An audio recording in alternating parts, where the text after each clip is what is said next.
ایسے میں جب تعلیم کے مواقع محدود ہوتے چلے جاتے ہیں، جب روزگار کے مواقع محدود ہوتے چلے جاتے ہیں، جب پاکستان کے وسائل پاکستان کے لوگوں پہ نہیں لگتے، تو یہ ضرور ہوتا ہے کہ نوجوانوں میں ایک مایوسی پھیلتی ہے اور لوگ یہ سمجھتے ہیں کہ اس ملک میں ہمارا اب کوئی مستقبل نہیں ہے۔ لیکن میں نوجوانوں سے ضرور یہ کہنا چاہتا ہوں کہ اگر آپ نے اس راستے کا انتخاب کر لیا کہ آپ کا کوئی مستقبل نہیں ہے، تو پھر واقعی آپ کا کوئی مستقبل نہیں ہوگا۔ پاکستان میں 25 کروڑ کی آبادی میں 80% لوگ 40 سال تک کی عمر کے ہیں، 65% لوگ 30 سال تک کی عمر کے ہیں۔ یہ نوجوان سارے ملک سے باہر نہیں جا سکتے، اور کیوں جائیں؟ سارے کے سارے ملک سے باہر کوئی پڑھنے کے لیے جاتا ہے، کوئی تجارت کے مواقع حاصل کرنے کے لیے جاتا ہے، ٹھیک ہے، یہ تو ہوتا ہے، لیکن مایوس ہو کر آپ چلے جائیں کیوں؟ یہاں کیا کس چیز کی کمی ہے؟ یہاں معدنیات ہیں، یہاں پیٹرول ہے، یہاں گیس ہے، یہاں پر سونا ہے، یہاں تانبا ہے، یہاں کرومائٹ ہے، یہاں کوئلہ ہے، یہاں پر سمندر ہے، پورٹس ہیں، یہاں دریا ہیں، یہاں لہلہاتے کھیت ہیں، اور سب سے بڑھ کر اس کی یوتھ ہے۔ اتنا بڑا پوٹینشیل کسی ملک میں موجود ہو، ہر موسم، ہر فصل اور ہر چیز دستیاب ہو، اور پھر اس کے نوجوان اگر مایوس ہو رہے ہو، تو اس کا مطلب کیا ہے؟ اس کا مطلب یہ ہے کہ جو لیڈرشپ اس وقت براجمان ہے، لیڈرشپ کا مطلب صرف پولیٹیکل لیڈرشپ نہیں ہوتی، نظام کے اوپر قابض لیڈرشپ، اس نے پاکستان کے نوجوان کو مایوس کیا ہے۔ 77 سال میں فیلئر ہے پاکستان میں، فوجی جرنیلوں کا فیلئر ہوا ہے، بیوروکریٹس کا فیلئر ہوا ہے، عدلیہ کے ججز کا فیلئر ہے، یہ پارلیمنٹ کا فیلئر ہے، کیونکہ پارلیمنٹ میں عوام کی رائے کے بجائے طاقت کے بلبوتے پر لوگ آتے ہیں، فارم 47 پہ مسلط ہوتے ہیں، کسی کے کیاری میں لگنے والے وہ گملے ہوتے ہیں جو اسٹیبلشمنٹ میں کی کیاریوں میں پروان چڑھتے ہیں اور پھر آ کر ہمارے اوپر مسلط کر دیے جاتے ہیں۔ تو یہ لوگ پاکستان نہیں چلا سکے صحیح طریقے سے، ان کو اپنی شکست کو اور اپنی ناکامی کو تسلیم بھی کرنا پڑے گا، اور جب یہ تسلیم نہیں کریں گے تو پوری نوجوان جو ہماری پوری کی پوری ایک زبردست قسم کی یہ قوم ہے، یوتھ ہیں، پاکستان کے عوام ہیں، ان کے ساتھ مل کر انشاءاللہ اس پورے حکمران طبقے کو اپنی ناکامی کا اعتراف کرنے پہ بھی مجبور کریں گے اور اپنے سروں پہ سے بھی ہٹائیں گے انشاءاللہ۔ اس لیے ہم ممبرشپ مہم چلا رہے ہیں، ہم اس لیے مہم چلا رہے ہیں کہ جماعت اسلامی ایک دینی تحریک ہے، جہاں ہم لسانی اکائیوں میں لوگوں کو تقسیم نہیں کرتے، سب کو جوڑتے ہیں، وہیں ہم فرقہ بازی پر یقین نہیں رکھتے۔ ہم دیوبندیت کی تحریک نہیں ہے، واضح طور پر کہنا چاہتا ہوں، ہم بریلویت کی تحریک نہیں ہے، ہم اہل حدیث کی بنیاد پر سلفیت کی تحریک نہیں ہے، ہم شیعت اور سنیت میں لوگوں کو تقسیم نہیں کرتے، ہم کسی طرح بھی لوگوں کو فرقوں کی بنیاد، ہم سب مسلکوں کا احترام کرتے ہیں۔ ہر مسلک سے تعلق رکھنے والا جماعت اسلامی کا ممبر بن سکتا ہے، بلکہ جماعت اسلامی کا تو مائنورٹی ونگ بہت اسٹرانگ ہے،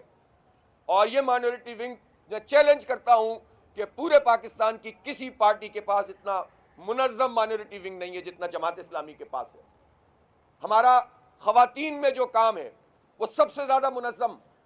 اور بہترین طریقے سے، ایک طرف وہ دعوت اور تربیت کا کام کرتی ہیں، دوسری طرف وہ خدمت خلق کا کام کرتی ہیں، تیسری طرف وہ ویمن امپاورمنٹ کے لیے کام کرتی ہیں۔ مختلف ادارے بنا کر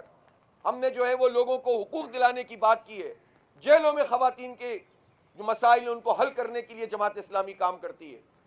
تو اس لیے جماعت اسلامی ہی پاکستان کے عوام کی سب سے بڑی چوائس ہے،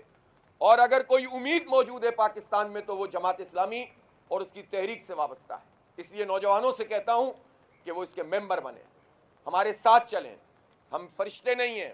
انسان ہیں، غلطیاں کر سکتے ہیں، کوتاہیاں کر سکتے ہیں، ہم مل کر ایک دوسرے کی اصلاح کریں گے، ہم مل کر ایک دوسرے کی تربیت کریں گے، ہم مل کر سب پاکستان کو مضبوط بنائیں گے، ہم مل کر اس قابض مافیا جس نے ہم پر آئی پی پیز کا عذاب مسلط کیا ہے۔ آپ ذرا ترتیب تو دیکھیں 1994 سے لے کر اب تک، ظاہر ہے جب ہمارا بجٹ چھوٹا تھا تو ہمارے پاس جو ہے سینکڑوں ارب روپے ہم آئی پی پیز کو دے رہے تھے، اب کرتے کرتے جب ہم 18 ٹریلین پر آ گئے تو ہم 2 ٹریلین سے زیادہ، اپنے ڈیفنس کے بجٹ سے بھی زیادہ اس وقت آئی پی پیز کی کیپیسٹی پیمنٹ دے رہے ہیں، یعنی وہ بجلی کہ جو ہم استعمال نہیں کرتے یا پروڈیوس نہیں ہوتی، اس کے پیسے پاکستانی قوم اپنی بجلی کی بلوں میں دے رہی ہے۔ اس کو آئی پی پیز کی کیپیسٹی پیمنٹ کہتے ہیں۔ اور صرف اتنی سی بات نہیں ہے، میں پوچھنا چاہتا ہوں ان ساری جماعتوں سے جنہوں نے آئی پی پیز کو ہم پر مسلط کیا اور مراد دی ان کو، Noon League, Peoples Party, P T I, ان لوگوں نے، اور ان کو ٹیکس سے ایگزم کیا. انکم ٹیکس تنخواہ دار پہ تو لگایا ہوا ہے. ہم نے دھرنا دیا، احتجاج کیا. ہم نے جب حکومت سے بات چیت کی کہ آپ یہ ختم کریں، ہم نہیں کر سکتے، آئی ایم ایف منع کرتا ہے. تو اگر I M F I P Ps کے انکم ٹیکس کی ایگزمشن پر اعتراض نہیں کرتا اور تنخواہ دار کے سلیب کو کم کرنے پہ اعتراض کرتا ہے تو یا تو تم جھوٹ بولتے ہو یا آئی ایم ایف ثابت کرتا ہے کہ وہ سب سے بڑا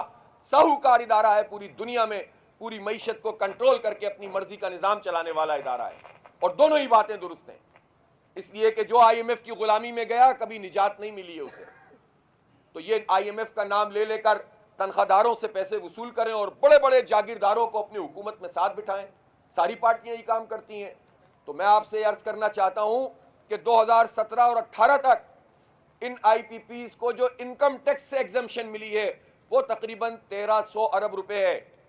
اور اس کے بعد انہوں نے یہ چکر کیا نون لیگ اور پھر پی ٹی آئی نے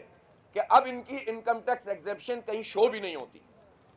یہ کتنا بڑا فراڈ ہے اس ملک کے ساتھ، کتنا بڑا دھوکہ ہے اس ملک کے ساتھ کہ ان لوگوں کو، غاصبوں کو، کیپیسٹی پیمنٹ بھی ملے اور انکم ٹیکس کی ایگزمشن بھی ملے اور ہم سے ٹیکس وصول کریں بجلی کے بلوں میں،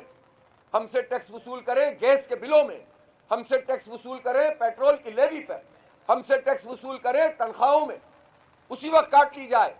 اور یہ ایک چھوٹا سا مراعات یافتہ طبقہ، ہر پارٹی اس کو پروٹیکٹ کرے اور اپنے آپ کو ایماندار بھی شو کریں بعض لوگ. کیسے چلے گا یہ ملک پھر؟ اس لیے لوگوں کو سمجھنا چاہیے